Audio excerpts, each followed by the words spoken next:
Normal போலீஸை விட டிஃப்ரெண்டாக இருக்கணும் இந்த ட்ரெயினி போலீஸ். ஏன்னா அவன் ட்ரெயினியாக இருந்து ஒரு 3 months தான் ஜாபுக்குள்ளே வந்தது. So his way of dealing things ஏன்னா கொஞ்சம் அக்ரெசிவாக இருப்பாங்க ட்ரெயினியாக இருக்கவங்க, எதையாவது சாதிக்கணும்ன்ற அந்த வெறியோட வருவாங்க. பட் போலீஸ் ஸ்டேஷனுக்குள்ள ஒரு பாலிடிக்ஸ் நடக்கும். ஸோ அங்கே ஒரு அண்டர்டாக் மாதிரி தான் ட்ரீட் பண்ணுவாங்க. ஸோ இதெல்லாம் ட்ரைனிங் போனால் தான் தெரிய வரும். ப்ளஸ் நார்மலாக ஒரு போலீஸ் சல்யூட் அடிக்கிறதுக்கும் ட்ரெயினி சல்யூட் அடிக்கிறதுக்கும் ஒரு டிஃப்ரென்ஸ் இருக்கும்.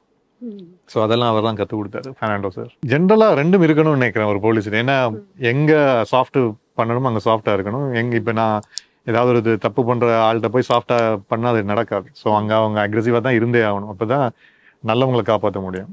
பட் நல்லவங்க எங்கே இருக்காங்க அங்கே சாஃப்டாக டீல் பண்ணலாம். ரெண்டும் இருந்தால் தான் ரெண்டு கலவையும் இருக்கணும். ஸ்கிரிப்ட் கேட்கும் போதே ஓகே நமக்கே ஒரு ஸ்பார்க் வரும், நல்லா இருக்கு ஸ்கிரிப்ட் அப்படின்னு. ஸோ அந்த மாதிரி ஸ்கிரிப்டை நாங்கள் மிஸ் பண்ணிட்டு அப்புறம் இன்னொரு ஹீரோ பண்ணி அது ஹிட் ஆனதுக்கப்புறம் மனசு வரத்ததை விட அதுக்கான உழைப்பை போட்டுடலாம். இப்போ சில ஸ்கிரிப்ட் ரொம்ப டிமாண்ட் பண்ணும், ஃபிசிக்கலாகவும் சரி மென்டலாகவும் சரி. இப்போ நாடும் அதே மாதிரி தான் இருந்துச்சு, சாரோட படம் அதுதான்.